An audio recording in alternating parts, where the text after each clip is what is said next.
Bonjour à tous, bienvenue dans cette nouvelle vidéo. Aujourd'hui, on parle de matériel, non pas de matériel photo, mais de matériel de vlog.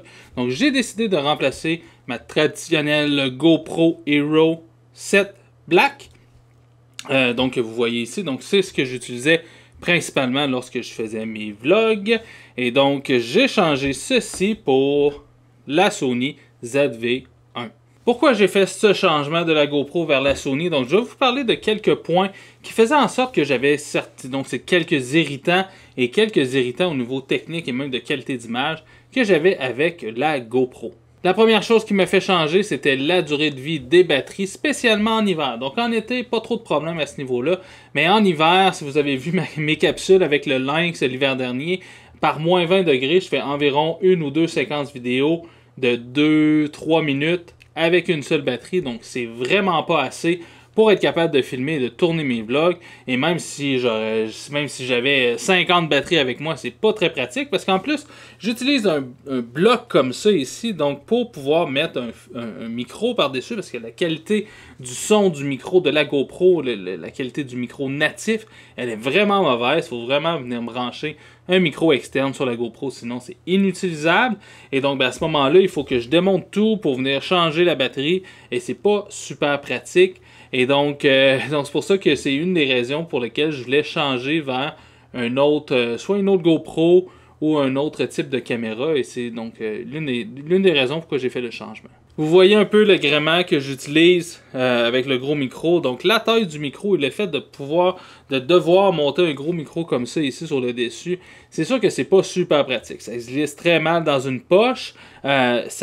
Je sais pas si ça a vraiment une influence sur la durée de vie des batteries, mais je suis pas mal sûr que ça doit quand même tirer un peu plus de jus d'avoir un micro externe. Et justement du fait que là, présentement, donc de base, le micro il est comme ça. Et donc, avec l'angle de vue qui est très grand de la GoPro, on voit le MOF, en fait, le Wind Protector. Donc, je sais pas comment on appelle ça, mais le truc pour le vent. Et donc, à ce moment-là, il faut que je patente le fil comme ça ici. Et bien là, en fait, le micro, il pointe comme ça dans les airs. Donc, c'est pas optimal pour la qualité du son.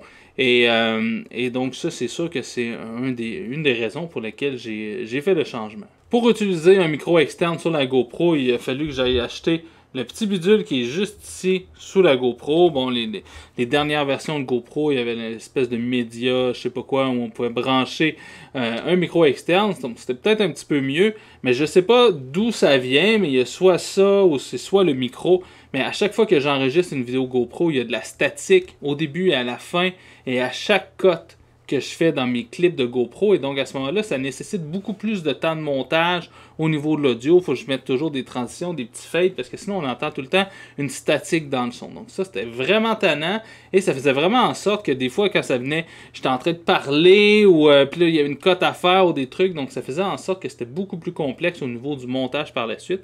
Donc le fait de changer cette GoPro-là, je vais gagner beaucoup de temps aussi au niveau de la post-prod pour le montage de mes capsules vidéo. Et l'élément principal qui me fait passer à l'acte pour changer ma GoPro, c'était la qualité en basse lumière. La qualité de la GoPro est atroce en basse lumière. Il y a beaucoup de noise, beaucoup de teintes bleues qui apparaissent et tout ça. C'est vraiment pas très très beau. Donc ça, c'est vraiment une des caractéristiques de la GoPro qui a fait en sorte que je suis allé chercher une autre caméra. Donc pourquoi je suis allé chercher la Sony ZV-1? Donc plusieurs caractéristiques. Donc globalement, la qualité d'image est vraiment meilleure. Donc on parle de qualité en basse lumière. Donc c'est un objectif à 24 mm qui rouvre à 1.8. Donc ça, c'est vraiment bien. On laisse rentrer un stop et un tiers de plus que sur la GoPro qui rouvre à 2.8. Donc ça, c'est vraiment bien. Donc au niveau de la qualité d'image en basse lumière, c'est vraiment intéressant. Également, le flou à l'arrière. Donc, quand je me filme, l'arrière-plan est plus flou. Donc, à ce moment-là, quand même, au niveau du rendu, c'est un peu plus intéressant. Et également, au niveau des couleurs. Donc, la GoPro était assez fade. Il fallait toujours que je rajoute du contraste, que j'ajuste un peu les couleurs. Tandis que de base, sur la Sony, il y a vraiment une qualité d'image qui est là, qui est vraiment plus intéressante que sur la GoPro. Et encore là, ça nécessite moins de post-traitement par la suite. Et ça fait vraiment en sorte que je vais gagner beaucoup plus de temps au niveau du montage. La Sony ZV-1 a un zoom de 24 mm à 70 mm. La GoPro, on est pris avec les modes, donc soit super wide, wide, linéaire, et donc sur la Hero 7, je pense qu'il y a un mode même un peu plus téléphoto sur la Hero 10 qui vient tout juste de sortir. Mais bref, d'avoir un zoom de 70 mm, ça permet d'aller chercher des détails, des plans un peu plus loin. Et donc, j'ai pas besoin de filmer nécessairement avec mon sans miroir avec lequel je fais de la photo pour venir intégrer dans mes vidéos des B-roll, donc des séquences vidéo pour meubler un peu la vidéo. Maintenant, je vais vraiment pouvoir le faire avec la Sony. Donc ça, c'est super intéressant. Et le 24 mm, c'est un petit peu serré, mais quand même, pour venir me filmer, c'est amplement suffisant. Donc le 24-70, le zoom, super intéressant. Donc 24 mm à 1.8 et 2.8 à 70 mm. Une autre caractéristique intéressante de la Sony ZV-1, c'est que cette caméra prend les cartes SD, contrairement à la GoPro qui prend les micro SD. Donc les micro SD qui sont beaucoup plus fragiles, généralement de moins bonne qualité, et ça prend toujours un adaptateur pour pouvoir transférer les photos. Donc un adaptateur micro SD à SD, on rentre la carte là-dedans. Et donc le nombre d'erreurs qu'on peut faire avec ce type de fichier-là, disons que ça augmente considérablement.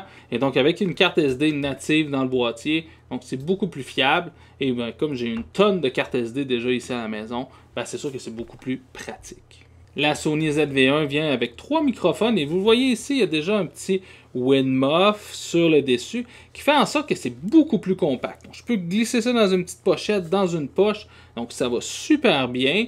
Le son est assez de bonne qualité. Si jamais je ne suis pas satisfait du son, je peux toujours monter le gros micro sur celle-ci. Il y a une prise 1.8 sur le côté avec un hot shoe. Mais ça, avec juste le micro, c'est beaucoup plus compact et la qualité du son est relativement assez bonne.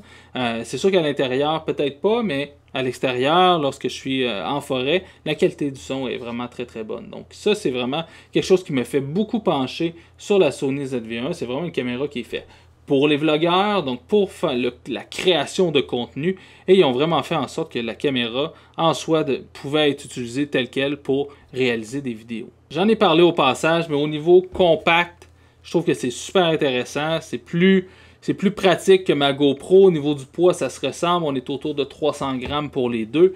Et ça se glisse justement, ça se range très facilement. Donc ça, c'est quand même quelque chose qui m'intéressait beaucoup chez la Sony ZV-1. Je vous ai parlé de ce qui allait bien avec la Sony ZV-1. Par contre, il y a quand même quelques trucs un peu désagréables avec cette caméra-là.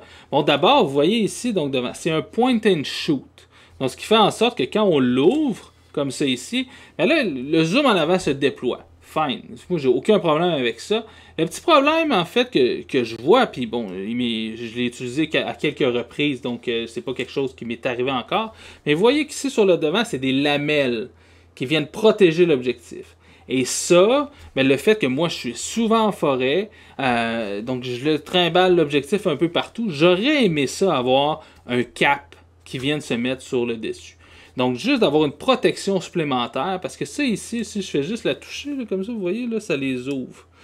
Donc, c'est super fragile. Donc, ça, c'est pas super intéressant. Donc, je pense que je vais me fabriquer, en fait, littéralement, un petit protecteur pour mettre dessus, pour protéger éventuellement le devant de la caméra. Une autre caractéristique de cette caméra vidéo, c'est la taille des boutons qui sont minuscules. Ça n'a aucun sens à quel point les boutons sont petits.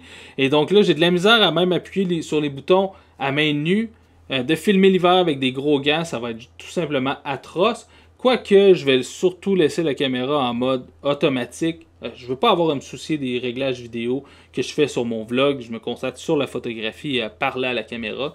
Donc, ça va surtout rester sur les modes automatiques. Mais bref, quand même, la taille des boutons, elle est extrêmement petite et ils ne sont pas nervurés. Ils sortent pas du boîtier. Donc, ça, c'est vraiment, vraiment particulier.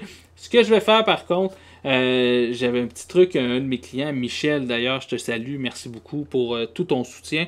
Lui, ce qu'il faisait, entre autres pour les déclencheurs, c'est qu'il venait mettre des petits trucs autocollants qui servent pour les portes d'armoire, pour pas que ça vienne coller. Et donc, on place ça tout simplement sur le déclencheur, ce qui fait en sorte que le déclencheur se surélève d'environ un demi-centimètre. Et donc, c'est beaucoup plus facile par la suite d'appuyer là-dessus. Donc, ça, c'est un petit truc que je vais faire avec ma Sony ZV-1, parce que même le déclencheur pour la vidéo n'est pas super évident à appuyer dessus lorsqu'on a des gros gants.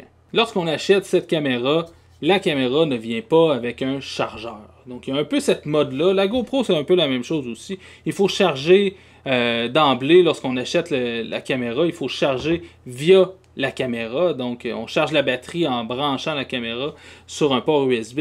Et donc, ça, c'est...